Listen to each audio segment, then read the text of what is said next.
Junkie on the track.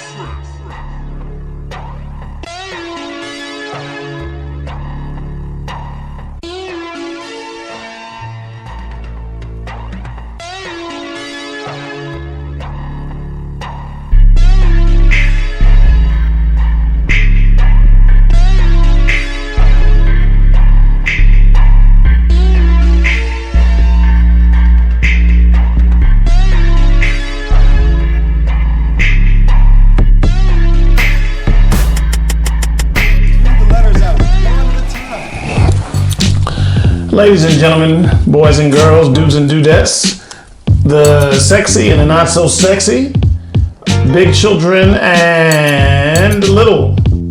I am the novelist, author, poet, Lamont Anthony Wright, aka Graffiti Bleu.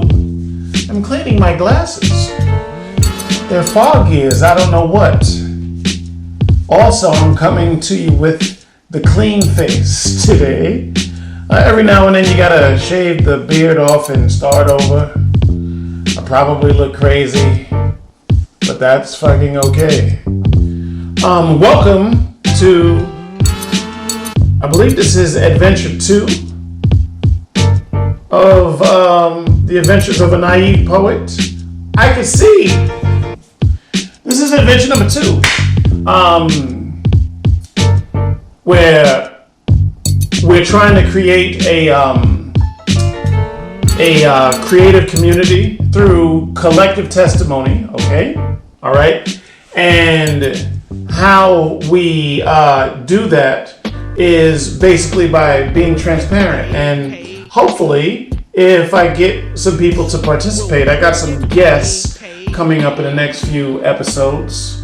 I have some friends of mine in the so-called creative realm that I would love to interview via Zoom and have them share their testimonies about, you know, what their naive notion was before taking out on whatever creative adventure, and then what did they learn after they finished the adventure, okay? So, got a couple of cats coming in. So this is adventure number 2. And as advertised in the earlier adventures that I spoke about, I said that adventure number 2 would be the politics of poetry. Okay? The politics of poetry. The politics of poetry. My naive notion before I set out on the adventure into trying to establish myself as a poet, you know, name recognition and all that, was that I naively believed that there were no politics in poetry. Okay? Surely at the heart of this artistic journey, there were many people like myself that just loved language and words and communicating those words and expressing those thoughts, expressing those abstract concepts, bringing theater to life through performance art. Surely there were people like me. Sure, there were plenty of people like me. There are plenty of people like me. There are plenty of people like you too. However, I naively thought that everybody would pretty much be fairly on the same page. So, unlike some of the other adventures, we're going to start this adventure off with a story. I probably will tell 3 or 4 stories before it's all said and done, just to make a point. Okay? Alright. So, many of you know my story, but just a quick recap. Started out as a New York MC in hip hop. I find myself in Sacramento, California. Okay? My first feature in Sacramento, California was at Mahogany Wednesdays. Okay? hosted on this particular night. They had I think it was a 4-poet rotation at this time. Maybe the year is 2000 and either 14 or 15. Okay? At the time, it's like, okay, I believe they would do every Wednesday night at Mahogany Wednesdays, and they worked out of an Ethiopian restaurant, right? Power to the people. This was pretty much the blackest place in Sacramento, all right? I wanted to be around my people, okay? All right. So it was hosted by a poet by the name of Cleo Cartel, all right? I like her art. I like the way she expresses herself. And it was cool. I was just kind of watching, did a couple of open mics. Tried to prove myself. I'm on some hip hop shit. That's where I come from. Okay? So, I'm really putting on the dog when I come in the room. I'm really trying to show Mahogany Wednesday. This is the premier place in Sacramento, right? So I'm trying to put on, like, look, I'm not here to play. I'm not a novice. I take my art very seriously. I'm trying to secure a feature. Let's get on with it. So every time I hit that open mic stage, I am going for broke. They notice, talk to Cleo Cartel. I want a feature. She's like, bet. Here I go. First feature, Sacramento. I'm proud of myself. All right? The feature, I believe, is going well. I wrote a feature just for that place, and I always heard that a feature, at the end of a poet's feature, people, whether they know you or people that don't know you, at the end of your feature, people should know something about you that they didn't know before. So I laid out all the freaking stops. Well, apparently, I went overboard and I went too much because Cleo Cartel cut my freaking feature short. All right? I'm not saying she was wrong for doing this. I'm not saying she was right for doing this. I'm not saying I feel a way towards Cleo Cartel. I'm not going to act like I wasn't in my freaking feelings when she cut my time short. I'm the freaking feature. And I was only doing about 5 poems, so what was the big freaking deal? I seen guys rock there before me until the wee hours of the freaking morning, okay? Alright, so I was upset. So then I was just like, why would she cut my feature short? Politics! My naive notion, there are no politics in poetry. Ah! Was I wrong? Ha! Was I wrong? Okay? Now, I'm pretty sure she had her reasons why she cut me off. I have a theory as to why she would cut my time short. But it's all gravy. Let's move on to story number 2.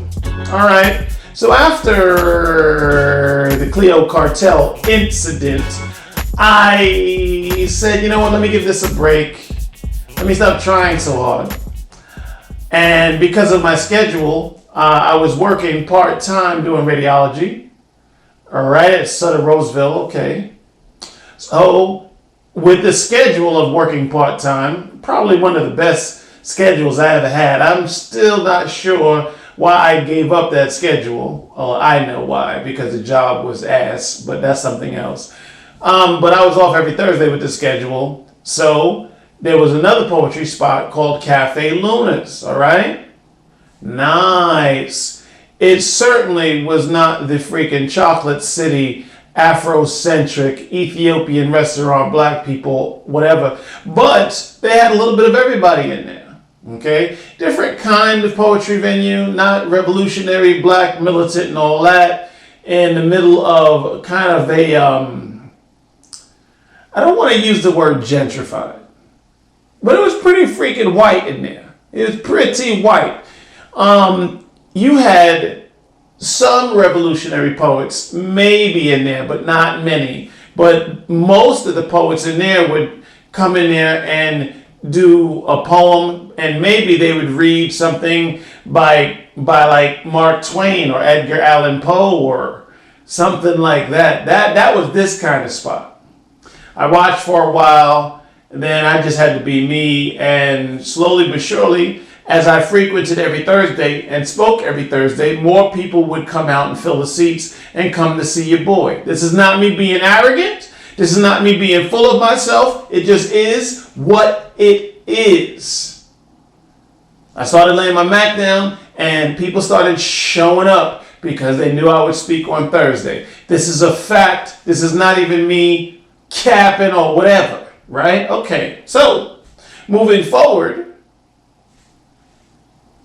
a poet at the time asked me, hey, would you like to feature at Cafe Luna's? I'm just like, great, I'm going to get it on film. I filmed the freaking thing. Nice. This was just what it is. Had a big night. I was promoting an album called The Moment of Clarity, so it worked out for me. Put on the freaking dog, right? Nice.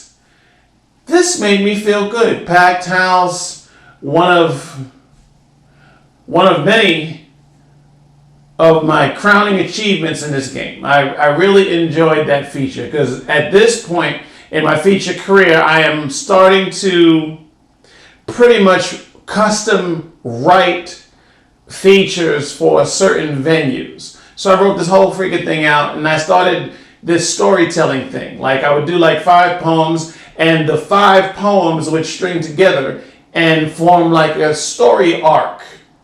It was nice. I'm finding my rhythm. Maybe this is 2016 through 2017 possibly, right? But I would notice after that night and going beyond that, that there were politics in poetry, right? So, interesting, I would see other poets maybe feature maybe once or twice a year. And after I did what I did, even though the house was packed, they never invited me back. I wonder why that is. Okay, fine. I would go. It wasn't really a big deal because I caught it on film, so it really wasn't that big a deal. So it's all good. So maybe the politics was, after that big grandioso performance you had, which you got on film, what are you going to do after that? You know what I mean? Let's just cool you off for a minute, hot stuff. Maybe those were the politics. Okay, so I still love to perform. Okay, so I would show up, maybe not every Thursday, but maybe every other Thursday, and my schedule's changed. Even though I'm off Thursdays, but I got to work early on Fridays. So they would open at 7 o'clock, and they would close at like 1 in the morning. So I would show up maybe 7:15, 7:30. So sign my name on the list early, okay? Sign my name.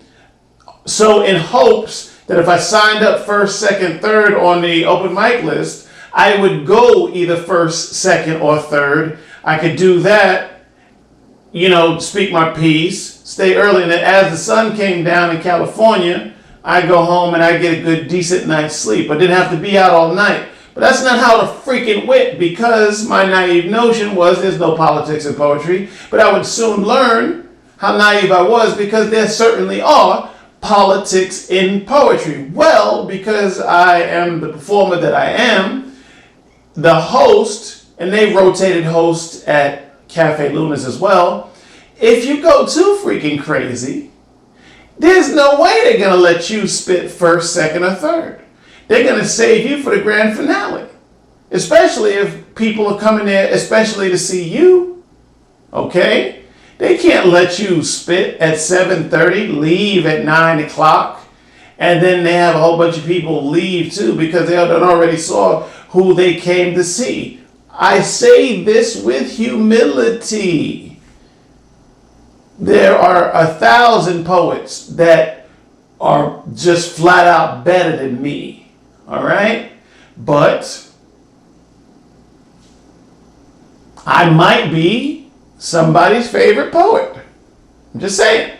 So, and I understand those politics too. It's just what it is. I mean, they have a business to run, right? So if they have somebody that maybe might be a stronger performer, and they have somebody that might be doesn't speak too often, maybe their first time, maybe they're a bit quiet, maybe they're not as animated or as strong. I am a freaking I don't bite my tongue for most anything. You know what I mean? Who knows me that does not know that about me? Okay? I am going to freaking express myself or pretty much die. That's just what it is. Okay.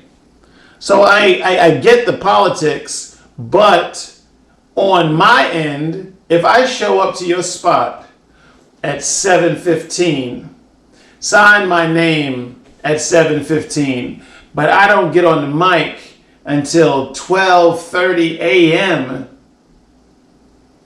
I've been sitting there for a long time. But the politics don't stop there. Okay? When you are among your peer group, ladies and gentlemen, boys and girls, dudes and dudettes, the sexy and the not so sexy, big children and little, when you are a poet and you are among other poets who are sitting there listening to your poem, it is actually a bit rude to just come there at 7:15, speak your piece, and then leave without listening to the other poets that came there that took the time to listen to you. Because it seems like you only came there to get your gun off. Wow. Guilty as charged. In the early days, yeah, I just came to get my gun off. But it wasn't because I wasn't trying to listen to any other poets. I had to be up in the morning. You know what I mean? So I was just trying to get it in, trying to be the jack of all trades, only to end up the master of none. Okay. So then I learned, okay, my naive notion taught me a lot. And one of the things I learned was to just freaking relax. The open mic night is supposed to be an experience, an exchange of stories. It's not necessarily for you or me to come there, blow the roof off of the joint, and then just freaking and just leave. You follow what I'm saying? What am I? That could be misinterpreted. And which leads me to wrap this up. But before I do, I want to talk about energy. Okay? People, my fellow creatives out there, try at least and be very mindful of the energy you bring to the stage or the energy that you even bring to the building when you're doing an open mic set or whatever you're doing. Whenever you are there to perform for people, what is the energy that you bring there? All right? Are you cocky? Are you arrogant? Are you anxious? Are you tense? Do you just want to kill the mic, the guitar, whatever, the set, the stage? Do you just want to kill? I really want to highlight vibration here, because the energy you bring is the energy that the people feel. So even if you have a spoken word poem about unity, peace, or the God herself, your words will be interpreted through the lens of the energy you bring. So if you're nervous, arrogant, cocky, anxious, or whatever, the audience feels that. Okay? So there'll be plenty of time to kill. You don't have to be anxious about that. For those people who take it serious, and for those people that might not take poetry so seriously, it's okay to get up on an open mic and just express yourself and not worry about being judged because this girl over here or this guy over here is way over the top with their words, performance, and so on. Just know that there are politics in poetry. But at the end of the day, it's really not that freaking serious. It's really not that serious. get over yourself. I had to get over myself. I am guilty. I take responsibility with every situation that I've created because I was doing that with the energy that I brought to the table. You know what I mean? Yeah, sure. I met some very good people and I met some fuck boys and fuck girls on the way too. However, anybody that was around me, whether friend or foe, I allowed them to be there. So I don't blame anybody for anything. And if anybody blames me for anything, hopefully you see it in your heart to either forgive me or get over yourself. Anyway, that's it for now. The next adventure will probably take a pause for the cause so that I can get some other testimonies and some stories in here. Holla at your boy. The website, Phaedra Dion is working diligently hard to get this website up. I don't have an ETA for you. I'm hoping, what is this? We're in February right now. I'm hoping by March we'll be up and running. I got a nice amount of, I got a lot planned for this summer. Lots of cool new music coming. Flying to New York for this music project. Probably will do a showcase in Harlem. Very nice. I want to actually contact Brooke Alford, artist of the violin. Okay, to see if she wants to do this showcase with me in New York City. That would be really dope. I want to also reach out to my main man Yusef because of 100,000 Poets for Change. Last time I was in Harlem, him and I was on the stage around the corner from my old apartment building in East 8th Street and Avenue D. So it felt good to be back in Harlem performing poetry, for Christ's sake. So Yusef, you'll get a phone call from me too. Hit me at info@gbleu.com if you want to do a Zoom. If you're an artist and you have a adventure to share and a naive notion to share, would love to have you. Until next time, peace.